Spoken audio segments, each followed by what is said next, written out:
These jeans are not $400, they're more like $40 new, but I thrifted them for like $4. They're Gap Stretch Selvedge, so they're not the absolute cheapest or the most fanciest, they're just a pretty decent value pair of jeans. And that's what they are, value.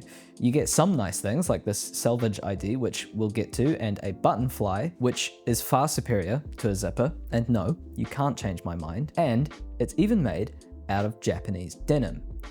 Is that a good thing? Japan's manufacturing culture and history is something that I could rant for an entire video about, but for now, let's just say Japanese denim in general, very high quality compared to Western denim, but both made in Japan and made in USA. Basically stomp all over, made almost anywhere else. Now these Gap jeans seem perfectly fine to me. Why would you ever need anything more expensive? I can't even imagine what that would look like. Ironheart 634S, 21 ounce, extremely heavyweight Japanese Selvedge denim, made in Japan.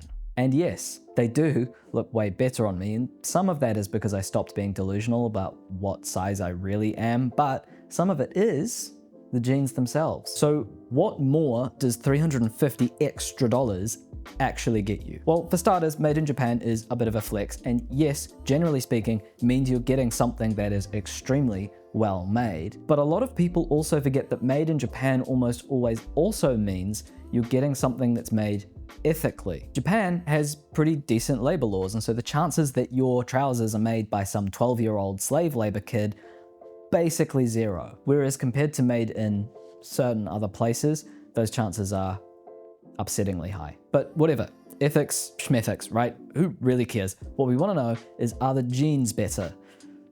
Well, yeah. Starting with the fabric itself, actually. I won't bore you with the technical details about how it's made or how the yarns are spun, because no one really cares about that, I don't think.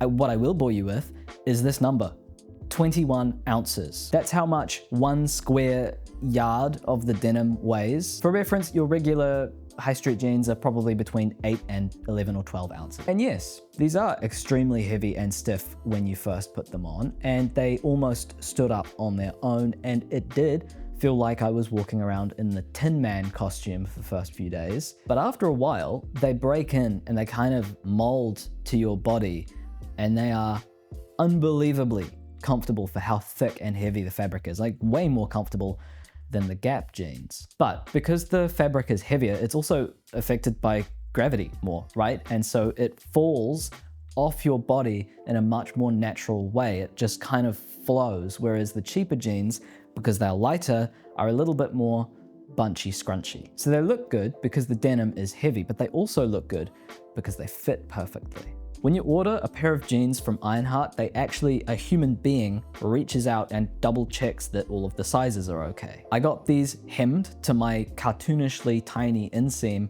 and not only did they double check the hemming length, but they also measured the waist size of the exact pair of jeans they were going to send me, since they're not always exactly 30 inches for a size 30, for example. This pair was tagged as a size 30, but the actual waist size was 29.9 inches. Speaking of, these Gap jeans also a size 30, but the waist is 31.5 inches. Big box retailers lie about sizes. This is kind of an open secret. The size that your jeans say they are is probably a size or even 2 sizes smaller than it really is, because we all want to feel like we're the size we think we are, not the size we really are. Okay, but none of that really makes hundreds of dollars of difference, right?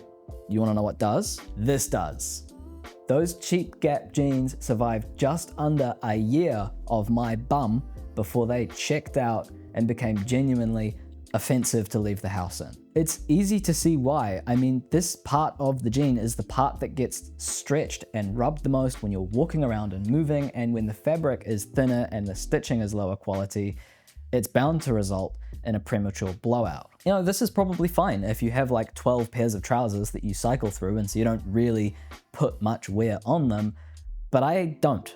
I have like 2 pairs of trousers. That's partially because I hate spending money, but it's also partially because I know if I had 12 pairs of trousers, I would end up with 1 or 2 favorite pairs of trousers and just wear those all the time anyway. It's also because I got used to living out of a suitcase, and having more stuff than I could fill a suitcase with kind of makes me uncomfortable, but that's for me and my therapist to discuss. If you've made it this far in the video, go ahead and subscribe. We all know I've earned it. You're going to enjoy what's coming in the next few weeks. But of course, there are some drawbacks to the best jeans on the planet, believe it or not. The first one being that $400. That's a lot of money, and it puts them firmly in a price range that most of us just can't justify when a $40 pair does the job just fine. And aside from the price tag, because they are fancy denim, you probably really should look after them, which means hanging them out to air out after each wear. And when you do wash them, which by the way, you don't have to basically ever, you kind of have to wash them by hand. I mean, there's nothing stopping you from throwing these in the washing machine, but would you really want to risk the shrinkage, the extra wear, and indigo getting all over everything else that you wash, and the potential for damage? No, me neither. Also, the pockets are extremely tight. Not sure why, they just are. So, we've reached the big question. Are they worth it? Well, I'll say this. After wearing these for a while, going and trying on a pair of Levi's felt like stepping into a plastic bag. And I get it, a lot of people buy fancy handmade Japanese Selvedge denim jeans for the fancy fades and for the craftsmanship and for the culture around dressing like that. That's cool. Personally, I just don't really care about any of that. I just want jeans that are comfortable and really durable. But here's the fun twist at the end. This is not my first pair of fancy jeans.